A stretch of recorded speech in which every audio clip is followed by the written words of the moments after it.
Hello everyone and welcome back to the channel. My name's Edgar, I'm a psychologist, and this is actually the second reaction, review, analysis that I'm doing of ReZero. We're going episode by episode. If you guys have any other anime that you guys would like to go ahead and watch, have me watch and analyze, leave it in the comments down below and I'll go ahead and get to it. But for now, let's go ahead and get started. ReZero. And if you guys see me looking up and down, left and right, I have a potato computer. And sadly, I don't have the best equipment. We're slowly getting there. I actually just got a brand new microphone, which should help with some of the audio discrepancies that were in the last videos. But, you know, hey, it takes time. This is how you build a channel, right? This is how you start off. So, ReZero Episode 2. Let's go ahead and get right into it. Starting now.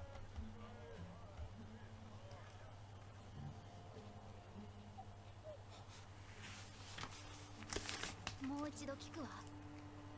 どうして私を嫉妬の魔女の名で呼ぶの？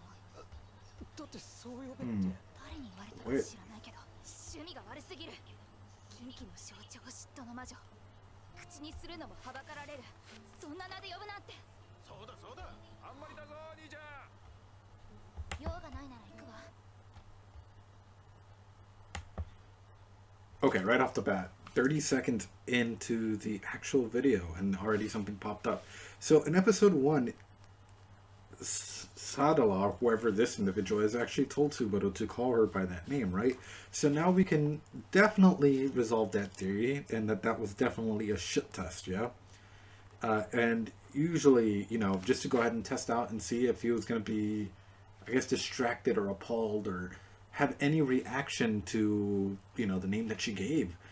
Ultimately, though, this sort of proves my point, as I was saying previously, about her having attachment issues and, like, you know, or not having friends, not having a lot of people around her.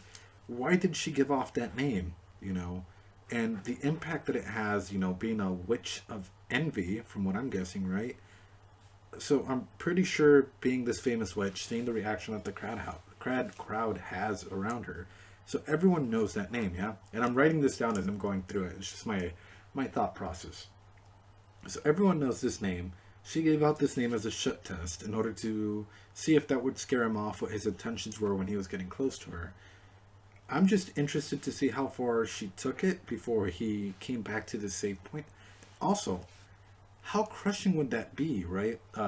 You died, you came back, and you see the person that you like, that you were getting really attached to, and you go for them, and once again you find out that things weren't the way that you thought they were. Just, you know, my thoughts. Alright, let's go ahead and continue. This intro, though. It bops. I can really get into this. Holy shit.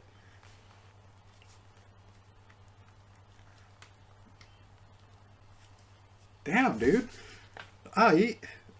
So openings are pretty amazing. 何やってんだお前。あれ。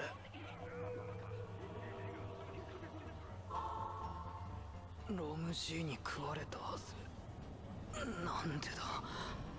これはひょっとして。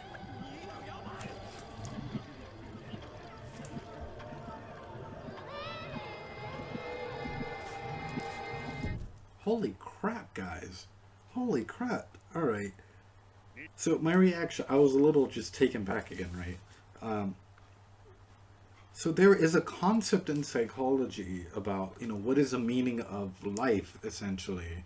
And is life, in terms of your actions, determined by, you know, the fear of death. So it's sort of like an existential approach, right? Having to die over and over and over and over and over again, right? Granted, this is the second time, but I'm guessing that this is like a continued staple of the series. My whole thing is, you know, 1, you're feeling all that pain. 2, you're starting to glue things together again. But 3, you know, are you giving yourself a false sense of purpose, right? Or a false sense of a goal? And I wonder if this is something that will apply later. And is that goal, for example, say that it's anime cliche, the girl, right? Whoever that girl was, that is not Satella apparently, because it's the witch. Whoever the white-haired girl was, and you become like due to this death cycle, you become infatuated with this girl, and like to make her like sort of an unachievable goal, right? Like that's the only thing that's going to give you purpose, because if you keep killing yourself and you keep restarting, there's going to be no point to it. There's going to be no significance to your life. It'll lose meaning after a while. That's just a thought I'm having. Anyway, let's go ahead and continue. タイムリープ。しかも死ぬたびに初期状態に戻る。名付けて死に戻り。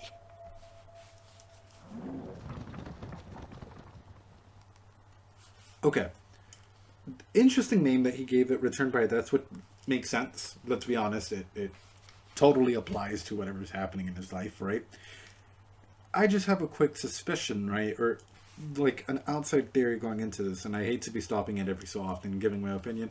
Again, as much as I want to say that this is completely like, you know, I like analyzing and breaking things down, it's different than a reaction channel. Reaction channel will show you the whole episode.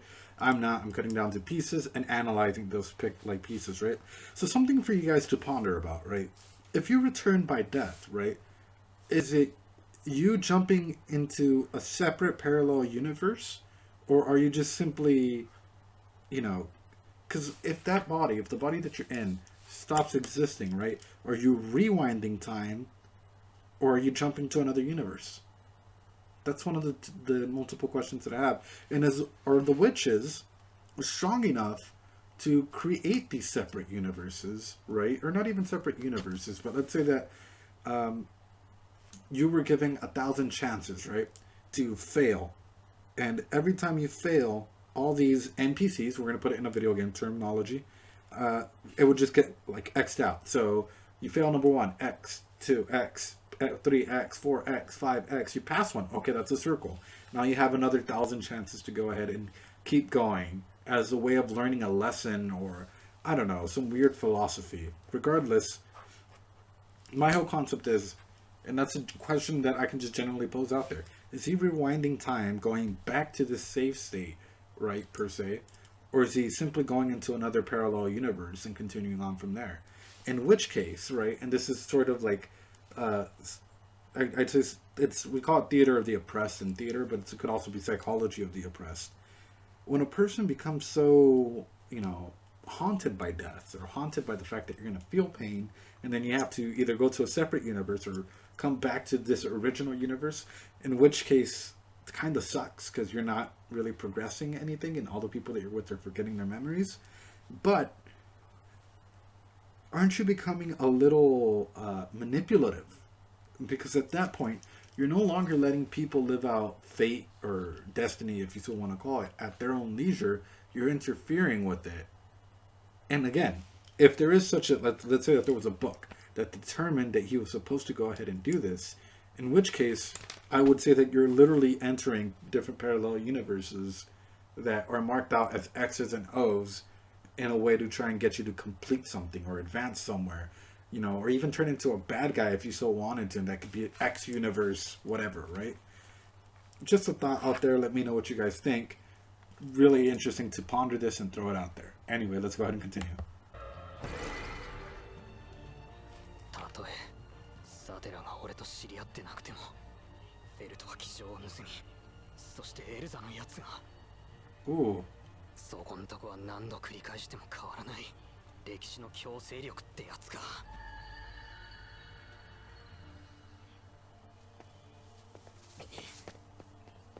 やっぱいっぺん知り合ったやつ。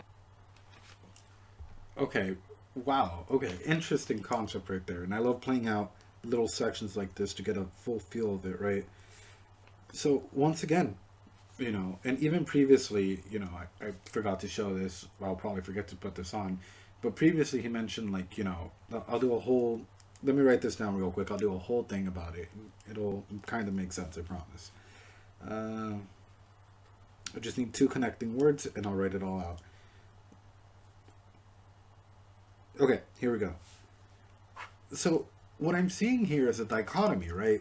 Two completely different topics that are he's trying to bridge the narrative of, right? So apparently he sees himself as a useless individual, right? No matter what happens, no matter what he says. And, Satala, or whoever she is, went ahead and helped this useless individual out. She helped me. What did she see inside of me? And I'm the only one that knows what's going to happen. So I have to save her. I have to do this because I'm not useless. It's, again, this comparison that we saw in the first episode where he keeps justifying himself or trying to justify his actions and beliefs and everything. もういい加減にお前らの顔も見飽きたぜトンチンが。こっちも4度目となりゃ学習してんだ。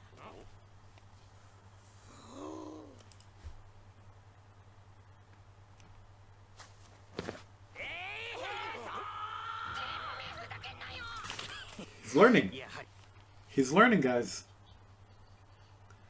Oh my god. Yes. Okay.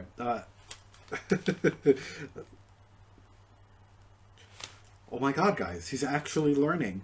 So, I think that this is absolutely great. This is phenomenal. The fact that he's actually going through it. And again, sort of the parallel universes that are laid out for this kid, where X's represent the universe in which he's going to get killed because he's doing the incorrect action at the time. He's not growing as an individual, right? So previously, he was too prideful to go ahead and call for help. And throughout all that time, either the white-haired girl saved him, he tried to use martial arts, he tried to run away. All these separate occasions kept popping up, and it's because he wasn't using or wasn't calling out to others. It's so interesting, and I am so proud of him for calling for help. Such a good series so far. Love it.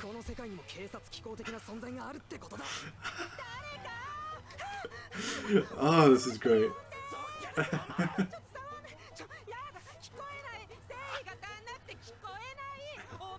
And nobody shows up. ほんの少しだけビビっちゃったじゃねえか。ほんの少しだけ？ほんのちょびっとだけど。 Oh no, I might have been wrong. I was right.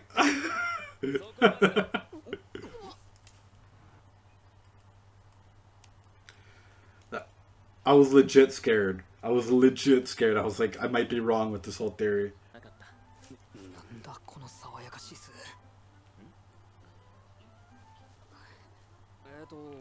ラインハルトさんでいいんですか？呼び捨てで構わないよ、スバル。さらっと距離詰めてきたな。改めてありがとう、ラインハルト。俺の叫びを聞いて駆けつけてくれたのを思い出したぜ。マジ寂しい。 You were right to call the guards. Yep. Falling it right there. Beautiful. Okay. So right off the bat, something I noticed. So Subaru was probably an introvert in his original world. You know, I mentioned that he might have had depression or a little bit of anxiety. Something in between, right? Mixed in just by the way that he interacted with that environment. Something that I didn't comment on, that I should have commented on, especially in the last video. He saw the couple, you know, walking together at the supermarket, and he saw them with such a longing face. Like, that is something that he wants. He wants someone there to understand him, right? So, when Reinhardt comes in here and he's talking to him and closing that distance, as he says, it's interesting because he's like, he's like, oh, like, you know, he closes the distance that way, and it came off in such a negative tone. And then, you know, aside from coming off in a negative tone, he then goes down. It's just like not a self-pity move, but more like a, oh, you know, I'm like such a useless person, whatever, right? And you're a guard? Like, it's a weird way of self-condescension to try and make the other person build them up, right? It's such a fake way of building someone up. Instead of just saying thank you, you know? Or, you know, just keeping your word, especially if he's a knight. He's...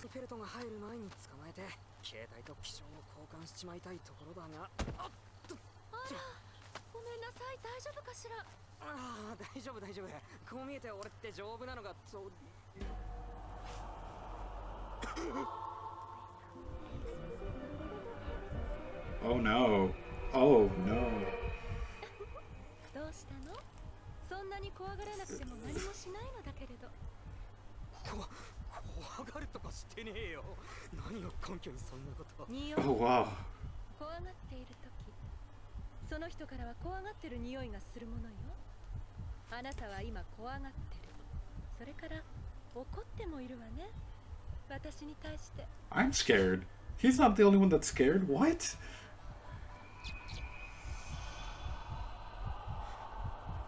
いいわ。 Oof. 少し気になるけれど、今は騒ぎを起こすわけにはいかないから。本当じゃないはずだ。 No. あんましビビらせると美人が台無しだぜ。あらお上手。敵意を隠せば。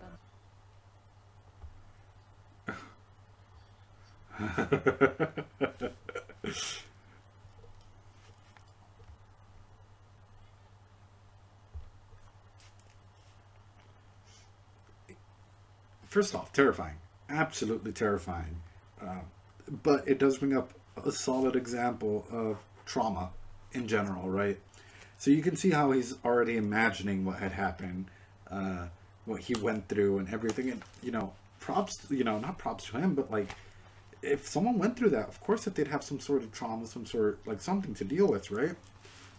And it's a good example of like, not just, because, you deal with trauma in many different ways. Can be abuse, can be domestic violence, can be a veteran, so on and so forth. They've all, people deal with trauma in different ways. But one of the most common forms of trauma, in like, if this was in a real world example, would be sort of putting yourself back into the events that happened, right? That gave you that trauma. So point in case being right there, fear becomes super susceptible. Your body language changes. His body language clearly changed the moment that he saw Elsa. 頼む、話を聞いてくれ、ベルト。大事な用があってきたんだ。なんで私の名前知ってんだ。ひょっとして盗みの依頼か。だったら最初から言えよ。いきなり襲いかかってきたのお前だろ。つかこきな商売しやがって。 Oh, this is selling my body. 手段の問題さ。これがなきゃ体でも売るしかねえ。で、要件ってなんだよ。とっとと言え。 Okay, so before this continues, right, I do have to go ahead and stop it right here because this is such a big component in psychology that a lot of people, tend to put it aside, but it's called environmental psychology, right? And when you look at the social construct of things, I'm going to do a really, really shitty drawing, but this is the best way to explain it, right? And you can't really judge Felt for robbing or for doing anything because of the way that things are going, right? So if you draw a bunch of circles, right, follow through, draw a really, really small circle, and you can just put that is Felt, right? Another circle, we can go ahead and put like friends, which is probably the old man. That's around it. Everyone else is probably outside of that. The next circle, you can go ahead and put community aspects, right? Is there anything in the community that she goes to or that what is her job? What is her area of employment? She's a thief, right? Bigger circle. What is, what's happening in this world? Well, apparently, what Reinhard said earlier in the episode was that there is unrest in Lagunica and was questioning where Subaru was from. So I would put maybe war. There's a lot of politics happening. And clearly, there are slums, right? So if we were to go ahead and, let's take out thief and let's put occupation. That way we don't have to just classify Felt as this. So if you were in an environment, and this is really shitty, and I'm sorry for like my handwriting, but I hope it helps understand a little bit, right? If you're in an environment in which there's war, the politics are favored in a form of monarchy. So right now, this is probably the most important thing. Apparently, there's a witch that everyone knows, right? And of course, in any structural system that sadly is unfair, you're going to have, poorer class individuals, right? Or slums, right? So, let's say that war, famine, the witch, everything that's happening here is influencing what occupations are available, right? So we know that there are noble classes and people that have a lot of money, right? So right off the bat, we can make that there's a class distinction, right? So there's merchants, which apparently are, they're on the street as well. So we can put high class, middle class, and low class, right? Felt is in the low class, so we'll mark this a little bit right here. So no low-class people living in the slums that are being affected by all this circle, how does that affect their mentality? Do they have a power over or power under mentality with that? And how does she react to a person in power? Does she suspect them? So for example, if she was to meet Reinhardt, right? You put Reinhardt up here. If he was to come in as a knight and for some reason try and get a hold of Felt, right? And try and be like, hey, you're coming with me or whatever. Is she going to go along with him peacefully? No. She's going to try and fight that because he is an enforcer of everything that is happening. And that is sort of my whole spiel as to, you know, the impact of the words that she is having, right? She's either saying, either I'm a thief or, you know, I sell myself. It's one or the other. This is how you survive in this world. And it's hard to hear. But let's go ahead and continue. 汗だらだらだぜ強く生きろよ貧民街だとみんなそれ言うんだけど、なんかスローガンなの？あんな奴らと一緒にすんなあいつ That is harsh, dude. Holy shit. 少年のしみったれた人生の負け犬どもだよいくらなんでも言い過ぎだろ。 Oh, okay. 私はここにいる奴らとは違うこんな路地裏で一生を終わらせる気なんてさらさらねえんだ それで税金 Okay. So again, right? A perfect example of what I was talking about earlier was like, you know, getting an occupation, she's trying to go ahead and move out of this and, you know, seeing her connection with the old man. Just pure hypothetical, right? I'm guessing that she's trying to build a life with him, sort of like as a father figure or something. Trying to move out of the slums, trying to work her way out of the slums, even if it's through thievery. But hey, it is what it is, and sometimes, you know, in a weird way, in a society, right, that puts you into this, as I said, into that, my circle thing. Sociological imagination, or brought from Brenner's ecological theory, I believe. Look that up in case you guys don't believe me. It is on there. This is pure psychology. And that's how you can, if you ever want to do theater or acting, great tool to go ahead and get your character descriptions or motivations. But anyway, again, it sort of pushes that narrative, right? That she kind of wants to go ahead and push herself and move out and, you know, become a better version of herself, even if it's through the means that are available to her. Hey, it happens. Good for her for doing what she has to do. Although I do have a question, and you guys might be able to answer this, right? So we saw the Stabby McStab, yeah? Completely forgot her name, if they did mention it. We saw Stabby McStab there, and she did not, how would you say? She wasn't headed to the loot house, otherwise she would already be there.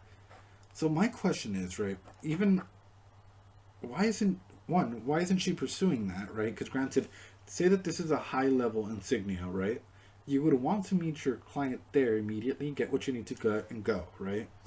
So she's like waiting for a specific time or something. I wonder if the client told her that she had to be there at this specific time, or for a specific set of events to occur. So, just a thought of mine. We'll see where that goes.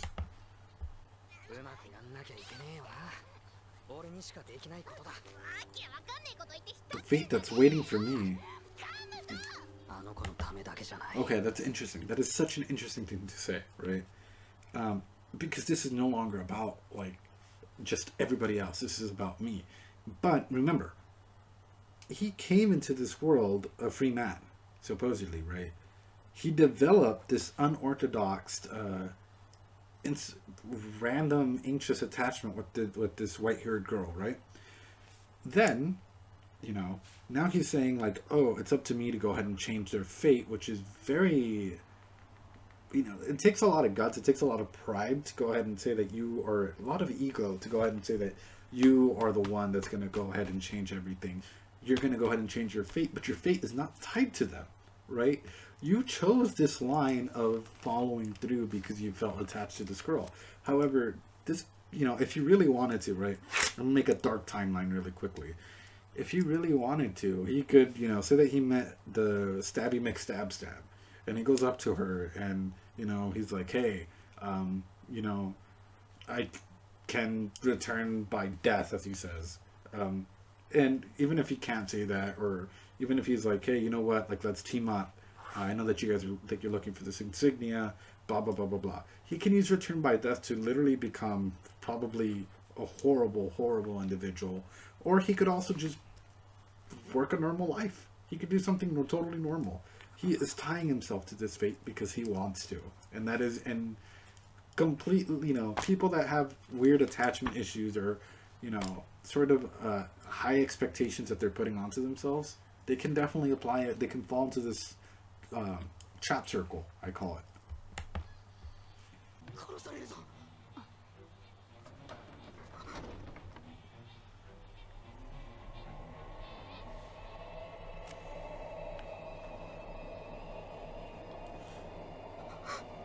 Wow. 殺すとかそんなおっかないことしたりしないわよ Wow. Okay, I was scared. So, interesting how trauma can even start affecting your perceived reality, right? And how you can start sort of guessing or start trying to put things together, like things will happen in this order, but things are already starting to change. You know, his actions are already having ripple effects throughout the community or whatever. So by telling Reinhardt, I'm guessing Reinhardt told this girl, right? And then this girl goes through and comes to the house earlier than expected, right? So then again, Elsa. Stabby McStab stab, right? I put it together after you said L and I was like, Elsa. Okay. So Stabby McStab stab, right? She won't come to the house until a specific time period, right? Because we keep seeing it in the like couple of lifetimes that, like, you know, reruns that he's done. She only gets there at that specific time, or like once it's already starting to get dark or whatever. So, you know, his ability is having an impact on everything else, but why is she not there? It's racking my mind as though like she's following like specific timelines or specific set that she has to go through. But anyway, overall, a phenomenal episode, a great episode. I thoroughly enjoyed it. I think that there's a lot of good topics to like talk in here, especially about trauma, about attachments, about power dynamics, and, you know, about our little ecological model that, you know, probably doesn't make a lot of sense to all of you. And I know my handwriting's absolutely terrible, but if you look it up online, as I said, Bronfenbrenner's ecological theory or sociological imagination, you guys will get a clue as to sort of what I'm getting towards.